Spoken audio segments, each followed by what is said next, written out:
Hello again, it's Bob from How to Do Stand-Up Comedy. Today we're going to talk about Japanese comedy.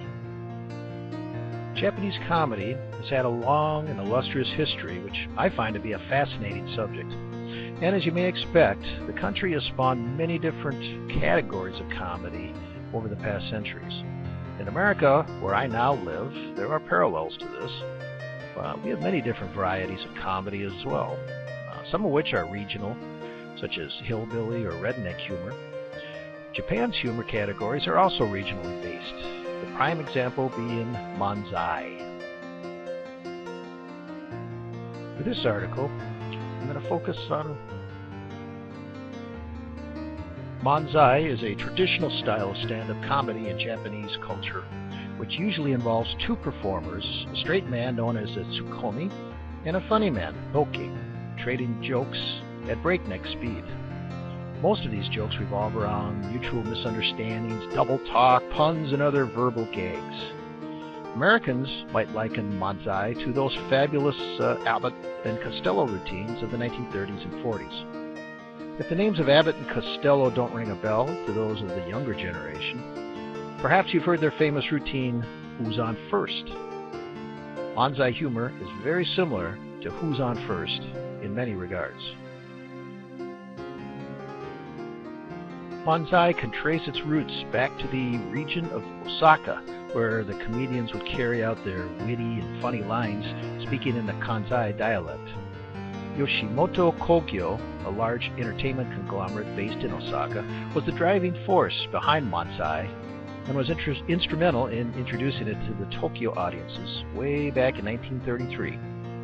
According to some sources, it has now become the most common flavor of Japanese humor in the land of the rising sun. To discover the origins of manzai, we need to delve into Japanese history. The roots of this comedy variation can be attributed to an ancient New Year festival held during the Heian period. The pattern of the straight man and funny man is carried out by the performers supposedly delivering messages from the gods. Opposition is the name of the game as one performer spoils the party of the other. Eventually, the Edo period came into existence as the Heian period faded into history. At this point, the style shifted with more emphasis on the humorous facet of stand-up. In addition, there are newer variances in more varied styles. Now we fast forward to the 20th century. The Taisho period was coming to an end, and the foundation of Yoshimoto Kogyo was about to happen. It was 1912 to be exact, when these events paved the way for a fresher, more modern version of manzai. The change proved to be a good one, as the new style began to spread further into Japan, now including Tokyo. The popularity of manzai was boosted with the advent of communication technologies such as radio and eventually television. Yes, indeed, manzai has survived the passing of the centuries, and is flourishing even today in our high technology world. Well, that's it for today. I hope you enjoyed this brief look into Japanese comedy.